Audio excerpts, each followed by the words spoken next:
Marcus, this seems crazy. You've been associated with the club since January and it's the first time we've spoken. How good is it to be at Carlisle United again? Yeah, great to be here again.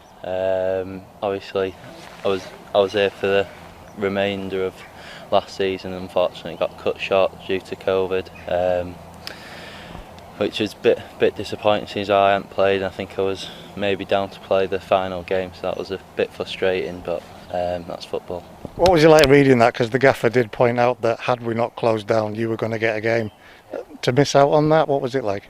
It was gutting, to be fair.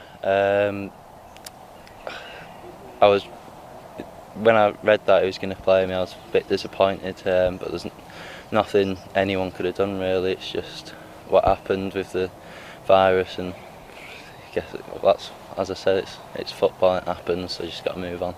I think I'm right in saying that you'd spoken to the gaffer and Steve Collis and said that if the chance was there to come back, you'd be happy to come back. Yeah, definitely. I had no hesitation when he said I was just a straight answer. I'd like to come back, and because I think I enjoyed my time while I was here, even though I was disappointed not to play. But I think the staff are great. The lads are obviously great and had fun in training, and the gaffer had been great with me, and so had Steve, to be fair, and really enjoyed it and just wanted to come back. How quickly did it happen this time round? Very, very quick. Well, I think in football it can go from nothing. Like there was times when I wasn't hearing anything and I thought maybe I'll have to play with the 23s a bit first and then get a loan move, but it was just while we were in Edinburgh with the first team, I just got a call saying that they want to send me back on loan, and straight away I just got in the car, and within about 15 minutes I was off. That's a pat on the back in itself, Marcus, because you spent summer again with the first team, so something must be going right down at Sheffield.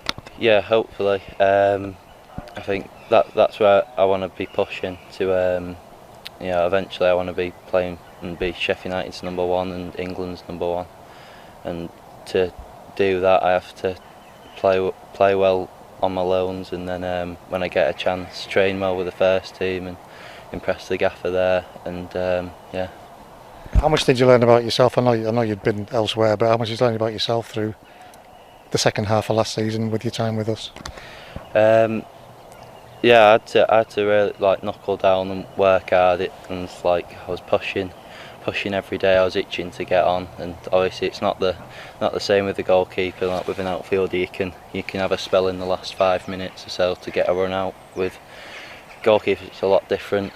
You can't really affect the game when you're not on the pitch. As when you're an attacker, you can come on, and I suppose you can score a last-minute goal having played 2 minutes. With keeper, you need to play a full 90 minutes, and then when you get the chance, take the chance with both hands. And all of the staff here are consistently saying that the reason you're here is because you're ready to step in should you be needed. That's another massive pat on the back. Yeah, definitely.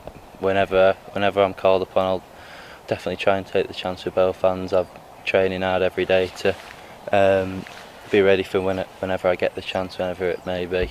But yeah, just got to keep training, keep working. I keep my head down, not get bogged down when I'm not playing. Just keep pushing, whether it be Paul or Magnus when he comes back.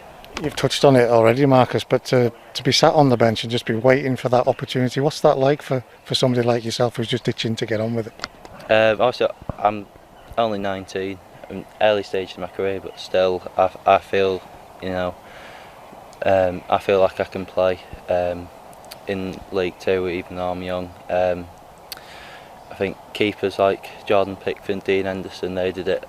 I've had a similar start to my career as they had with their loans, and I think I'm at a similar stage now. So if I want to be pushing them for their number one spot at England, I've got to prove myself here. So hopefully I'll get the chance. And pushing for that number one spot here again, that's a part of the learning curve. It's part of the development that you're looking for. Yeah, definitely. In any team, you're not guaranteed a spot. So to be pushing Paul for his share at the minute, so that's going to be a challenge, and a challenge I'm willing to take, and I'm enjoying it as well. Similar with Adam, with Paul, you're both keepers fairly experienced, so that's something again that you can learn from. Yeah, obviously they're I wouldn't say Paul's at the other end of his career. He can still easily have 7 or 8 years left. But he's had over 10 years more experience. But you can always learn from him. But at the same time, it's not something I'd have against me experience, because I've played quite a lot of games in non-leagues. But I think 46, 50 games. So I'm nowhere near as experienced as Paul or anything, but anything I can take from him to improve my game, I definitely will do. What was that like, that experience of getting those first team starts when it mattered? 3 points mattered every week. It was great. I had to mature and grow up really quickly, because I was playing under 18s, 23s, and then all of a sudden got called Guiseley wanted me in the Conference North, which is a decent standard of football, and obviously being 17 it was a bit not daunting at first, but definitely I had to grow up, and I think I did do, and I think I proved that even though I was young, I think I could handle it in front of crowds like York City, where there's 3,500 on New Year's Day, and fans hurling abuse and that. But I took it in my stride. I really enjoyed it. And Steve Collis, knowing that you're working with a coach who believes in what you can do, again, that must make the job easier. Yeah, definitely. I really enjoy his training. We have a good laugh, yeah, obviously with him having playing experience, any experience he has, I'm always doing extras after training, and he's always willing to help me.